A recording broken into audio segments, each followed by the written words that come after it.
அனைவருக்கும் மாலை வணக்கம். இன்றைய நாள் எங்கள் அனைவருக்கும் ஒரு மிகவும் பிரயோசனமான நாளாக அமைகின்றது.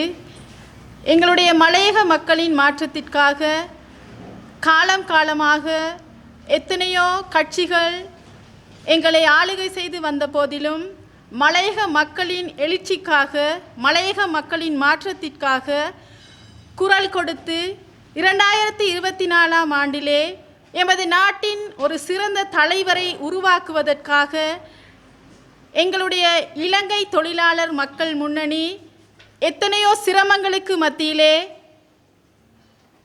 ஊர் ஊராக சென்று ஒரு சிறந்த தலைவரை, எமது நாட்டின் தலைவரை உருவாக்க வேண்டுமென்ற நோக்கத்தோடு களமிறங்கி நாங்கள் எதிர்பார்த்த அந்த தலைவர் எங்களுக்கு கிடைப்பதற்கு நாங்கள் அனைவரும் முழு ஒத்துழைப்போடு களமிறங்கி அதிலே நாங்கள் வெற்றியையும் கண்டோம். அந்த வகையிலே இந்த 2025ஆம் ஆண்டு பிரதேச சபை தேர்தலிலும் நாங்கள் தனித்துவமாக போட்டியிட்டு எங்கள் மலையக மக்களின் விசேஷ விதமாக பெண்களின் வாழ்விலே பெண்களின் உரிமைகளை வென்றெடுப்பதற்காகவும் எமது பெருந்தோட்ட மக்களின் வாழ்விலே மிளிர்ச்சியை ஏற்படுத்துவதற்காகவும் இலங்கை தொழிலாளர் மக்கள் முன்னணியின் சார்பாக எங்களுடைய மகளிர் அணி இதிலே களமிறங்கியிருக்கின்றது. அதிலே மாபெரும் வெற்றியை நாங்கள் அடைவோம். எங்களுடைய மலையக மக்களின் மாற்றத்திற்கு நாங்கள் எப்போதும் குரல் கொடுப்போம் என்று கூறி விடைபெறுகிறேன். நன்றி. இந்த ஊடக சந்திப்பிலே எங்களோடு இணைந்து கொண்டிருக்கிறதான அனைத்து ஊடக நண்பர்களுக்கும் இலங்கை தொழிலாளர் மக்கள் முன்னணியின் சார்பிலே அதனுடைய பொதுச் செயலாளர் என்ற வகையிலும் வருகின்ற உள்ளூராட்சி மன்ற தேர்தலிலே நோவுட் பிரதேச சபையினுடைய உள்ளூராட்சி மன்ற தேர்தலிலே சுயாதீன குழுவினுடைய தலைவர் என்ற வகையிலும் மனமார்ந்த நன்றிகளையும் வாழ்த்துதலையும் தெரிவித்துக் கொள்வதில் மகிழ்ச்சி அடைகிறேன். இன்றைய நாள் இலங்கை தொழிலாளர் மக்கள் முன்னணிக்கு மாத்திரமல்ல, மலையக பெருந்தோட்ட சமூகத்திற்கு மிக முக்கியமான ஒரு நாள். அது என்னவென்றால், இம்முறை நாங்கள் சந்திக்க இருக்கின்ற தேர்தல் களம் கிராமத்தை யார் தலைமைத்துவம் எடுத்து நடத்துவது, எங்களுடைய பிரதேசத்தினுடைய தலைமைத்துவத்தை யார் கையில் கொடுப்பது என்பதை தீர்மானிக்கின்ற ஒரு நாளாக இந்த நாள் இருக்கிறது.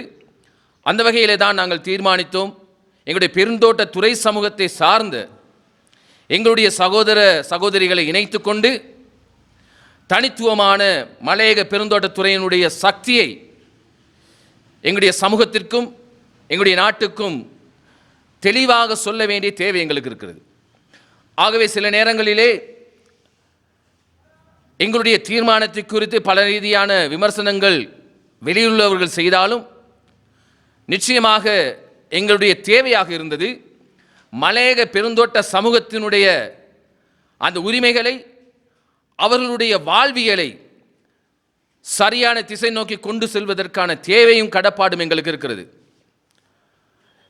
எங்கள் மலையக சமூகத்தை பிரதிநிதித்துவப்படுத்தி காலம் காலமாக எங்கள் சமூகத்தை ஒட்டுமொத்தமாக நிர்வகித்து அடிமைத்தன அரசியலை மலையகத்துக்குள்ளே நடத்தி வந்த முதலாளித்துவ அரசியல் தலைமைகளுக்கு சரியான பாடம் புகட்ட வேண்டும் என்பதுதான் எங்களுடைய பிரதான நோக்கம். அதனுடைய முதல் கட்டமாக கடந்த முறை இடம்பெற்ற ஜனாதிபதி தேர்தலிலே தேசிய மட்டத்தில், நாட்டினுடைய தேசிய மட்டத்தில் முதலாளித்துவ அரசியலை ஓரங்கட்ட வேண்டும் என்பதற்காக தேசிய மக்கள் சக்தியினுடைய தலைவர் மரியாதைக்குரிய அண்டகுமார திசாநாயக்க ஜனாதிபதி அவர்களை ஆதரித்து பலர் மௌனமாய் இருக்கின்ற காலங்களில் தேசிய மக்கள் சக்தியினுடைய ஆதரவை மலையகத்திலே ஆணித்தரமாக நிரூபிப்பதற்காக இலங்கை தொழிலாளர் மக்கள் முன்னணி அன்றும் குரல் கொடுத்தது. அதனைத் தொடர்ந்து அந்த வெற்றியினுடைய அந்த வழியிலே நடைபெற்ற பாராளுமன்ற தேர்தலிலும் தேசிய மக்கள் சக்தியினுடைய ஒரு அங்கமாக இலங்கை தொழிலாளர் மக்கள் முன்னணி நின்று அதனுடைய வேட்பாளராக நானும் களமிறங்கி மலையகத்தின் காலங்காலமாக ஆதிக்கம் நடத்தி வந்த அரசியல் தலைமைகளை ஓரம் கட்டுவதற்கு மக்களை அணி சேர்த்தோம். ஆகவே இம்முறை அதே விதமாக தேசிய மக்கள் சக்தியோடு இணைந்தவர்களாக கொள்கை ரீதியாக சிந்தனை ரீதியாக நாங்கள் ஒன்றுபட்டு இருந்தாலும் இலங்கை தொழிலாளர் மக்கள் முன்னணி தீர்மானித்தது எங்களுடைய சக்தியை நாங்கள் நிலைநாட்டி வருகின்ற பிரதேச சபையினுடைய அதிகாரத்தை நாங்கள் ஒன்றிணைந்து பெற்றுக்கொள்ள வேண்டும். ஆகவே தேசிய மக்கள் சக்தி தனியொரு அணியாக களமிறங்குகின்ற நேரத்திலே இலங்கை தொழிலாளர் மக்கள் முன்னணி தன்னுடைய பலத்தை நிரூபிப்பதற்காக சக்தி மிக்க ஒரு அணியை நாங்கள் களம் திரட்டி நாங்கள் சுயாதீன குழுவாக முறை நாங்கள் களமிறங்குகிறோம். நிச்சயமாக எங்களுடைய அணி மிகவும் சக்தி வாய்ந்த அணி. மொழியாலும் இனத்தாலும் மதத்தாலும் பிரித்தால நினைக்கின்ற சர்வாதிகார வர்க்கமாக பணத்தை வைத்து அரசியல் செய்யலாம் என்கின்ற அதிகார வர்க்கத்துக்கு பாடம் புகட்டுவதற்காக இலங்கை தொழிலாளர் மக்கள் முன்னணி இம்முறை நோவுட் பிரதேச சபையை தனித்துவமான ஒரு சுயாதீன குழுவாக இணைந்து வெற்றி கொள்வதற்கு களமிறங்கி இருக்கிறது.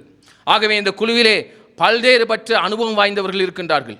விசேடமாக நான் சொல்ல வேண்டும், எங்களுடைய குழு அங்கத்தவர்களிலே ஒரு வேட்பாளராக நாங்கள் களமிறங்கி இருப்பது, நாங்கள் மனரீதியாக பல வகையிலே நாங்கள் ஊனமுற்றவர்களாக இருக்கின்றோம், வலது குறைந்தவர்களாக இருக்கின்றோம்.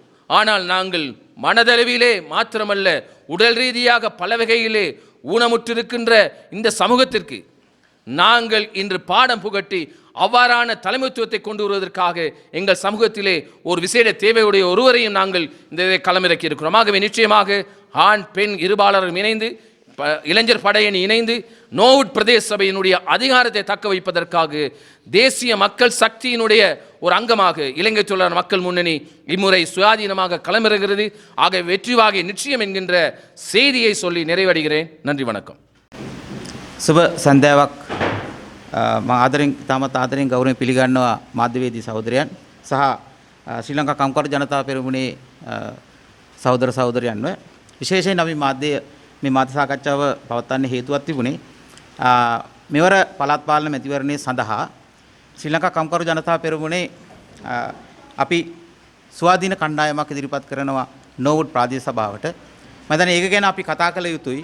විශේෂයෙන් අපි ලංකාවේ අපේ රටේ විශේෂයෙන් අපි 2024 ජනාධිපතිවරණේ සහ මහමැතිවරණේ කියන ඒ ප්‍රධාන රටේ පැවති ප්‍රධාන මැතිවරණ දෙකේදීම අපි ඒ අවස්ථාවේ අපි ශ්‍රී ලංකා කම්කරු ජනතා පෙරමුණේ වතු ශේෂ්ත්‍රයේ ඉන්න අපි දෙමළ සහෝදර සහෝදරයන් එකතු කරලා අපි ඒ වෙලාවේ අවශ්‍ය කරන සහයෝගය ලබා දුන්නේ අනුර කුමාර සහෝදරයාට ජාතික ජන බලවේගයට. අපි මේ වෙලාවෙත් ජාතික ජන බලවේගයේ සමග තමයි එකතු වෙලා ඉන්නේ. නමුත් අපිට හිතුණා අපි කල්පනා කරුවා අපි සාකච්ඡා කරලා අපි තීන්දුවක් ගත්තා මෙවර කම්කරුව වෙනුවෙන් නෝවුඩ් ප්‍රාදේශ සභාවට ශ්‍රී ලංකා කම්කරු ජනතා පෙරමුණේ ස්වාධීන කණ්ඩායමක් ඇතුල් කරන්න කියලා. ඒ නිසා අද විශේෂ දවසක්. ඒ වෙනුවෙන් අද අපි නාම යෝජනා අත්සන් කරන දවස. අපි කොයිම වෙලාවකවත් අපි සූදානම් නැහැ මේ වෙලාවේ ජාතික ජන බලවේගයට විරුද්ධව කටයුතු කරන්න. ඒ මන්ද අපිට උමනාවක් තිබුණේ මේ රටේ ප්‍රභූ පැලැන්තිය පරාජය කරලා ප්‍රභූවාදය පරාජය කරලා ඒ පරාජය සඳහා ඒකට ඕන කරන විකල්ප රජයක් අපිට ගෙන්න ගන්න. ඒක නිසා තමයි අපි 2024 පැවති ජනාධිපතිවරණය සහ පාර්ලිමේන්තු මැතිවරණයට අපි මහන්සි වෙලා මේ ප්‍රදේශයේ මේ විශේෂයෙන් නුවරඑළිය ප්‍රදේශයේ වතු ශ්‍රේෂ්ඨයේ ඉන්න අපේ දෙමළ වතු කම්කරුවන් සමග අපි කරපු කාර්යභාරය තමයි ඒක. අපි මෙවර හිතුවේ පළාත් පාලන මැතිවරණය කියලා කියන්නේ පළාත් පාලන ප්‍රාදේශ සභාව කියන්නේ ගමේ වැඩ කරන ගමේ නියෝජිතය පත් කරන්න. ඒක නිසා අපි ගමේ නියෝජිතය පත් කරන්න අපි කල්පනා කරුවේ අපේම වැඩ කරන අපි සමගම කටයුතු කරන අපේ කම්කරු ජනතාව වෙනුවෙන් පෙනී හිටින්න අපි සූදානම් කරුවා. අපි විශ්වාස කරනවා අපි ස්වාධීන කණ්ඩායමේ අපි යම් අපේක්ෂ සංඛ්‍යාවක් මන්ත්‍රීවරු සංඛ්‍යාවක් ලබා ගන්න හැකියාව තියෙනවා. අපේ ගණනය අනුව අපි මේ වෙලාවේ අපි විශ්වාස කරනවා අපි බලපෑම් කරන්න පුළුවන් කණ්ඩායමක් නෝවුඩ් ප්‍රාදේශ සභාවට යොමු කරනවා කියලා. ඒක නිසා තමයි අපි නැවත කියන්නේ අනුර කුමාර සහෝදරයාගේ ජාතික ජන බලවේගයේ මේ වෙලාවේ ගෙනියන රාජ්‍යයට සහයෝගයක් පිණිස ඒ කටයුතු කරන්න සහයෝගයක් පිණිස අපි ස්වාධීන කණ්ඩායමක් මේ වෙලාවේ ඉදිරිපත් කරනවා. අපි නැවත විශ්වාස කරනවා අපේ පළවෙනි පරමාර්ථය තමයි මේ වතු ශේෂ්ත්‍රයේ ඉන්න ප්‍රභූ පැලැන්තිය පරාජය කරන්න. අපි කොහෙත්ම අකමැත්තක් නැහැ අපි කැමැත්තෙන් තමයි මේ කටයුත්ත කරන්නේ. අපේ අවශ්‍යතාවය තියෙන්නේ මේ රටේ කම්කරු ජනතාව වෙනුවෙන් පෙනී සිටින්න. ඒක නිසා තමයි අපි කම්කරු ජනතාව වෙනුවෙන් පෙනී සිටමින් ඔවුන්ගේ කටයුතු වෙනුවෙන් ප්‍රාදේශීය සභාවේ අපේ නියෝජනය පත් කරන්න අපි මේ වෙලාවේ ස්වාධීන කණ්ඩායමක් දාන්න. බොහොම ස්තුතියි. හරි.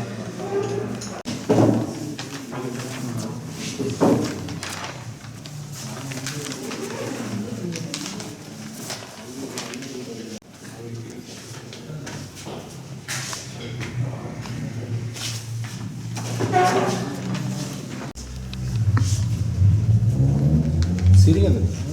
ස්ටෑම්ප් එකක් දුන්න. ස්ටෑම්ප් එකක්.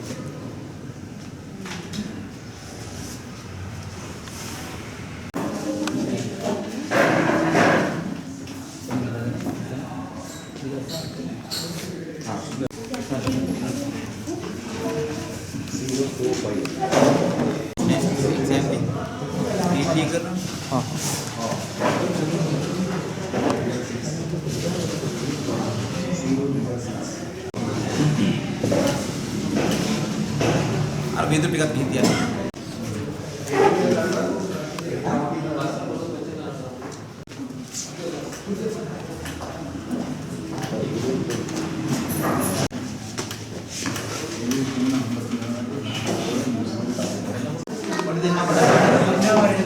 சின்னவங்களா சின்னவங்களா